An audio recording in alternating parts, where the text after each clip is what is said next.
சிவாலயமே ஒரு நிலையில் இருக்கும். பிரான்மலை எத்தனை நிலையில இருக்கு?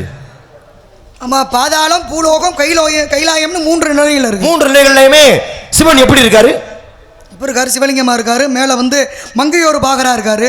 மங்கையோர் சிவலிங்கமா இருப்பது கொடுங்குன்றநாதனா இருக்காரு, அமதாம்பிகை நாச்சியோடு இருக்கிறார். அதெல்லாம் எனக்கு எந்த பஞ்சாயத்து இல்லை. ஒரு சிவன் கோயில்ல சிவ ஆலயம்னா என்ன இருக்கணும்? சிவாலயம்னா கொடிமரம் இருக்கணும், பைரவர் இருக்கணும், நடராஜர் இருக்கணும், முக்கியமா விநாயகர் இருப்பாரு, முருகர் இருப்பாரு. சிவன் கோயில விநாயகர், நந்தி இருப்பாரு. அப்படி சொல்லு. ஆமா, சிவன் கோயில விநாயகர், முருகர் இருக்கதா உனக்கு முக்கியம்? ஏங்க நீங்க எதிர்பார்த்தா நான் குறியா சொல்றேன், நீங்க எதிர்பார்க்கறத நான் சொல்றத எல்லாத்தையும் தானே சொல்ல முடியும். அதனால முக்கியமான வார்த்தையை பயன்படுத்துறேன். முக்கியமானது நான் சொன்னேன். இப்ப நான் முன்னாடி சொன்னேன், சிவலிங்கம் இல்லாம, நந்தி இல்லாம, நவக்கிரகம் இல்லாம, சண்டிகேசர் இல்லாம, கொடிமரம் இல்லாம, துர்க்கைமேல் இல்லாத ஒரு கோயில் ஆவுடையார் கோயில்.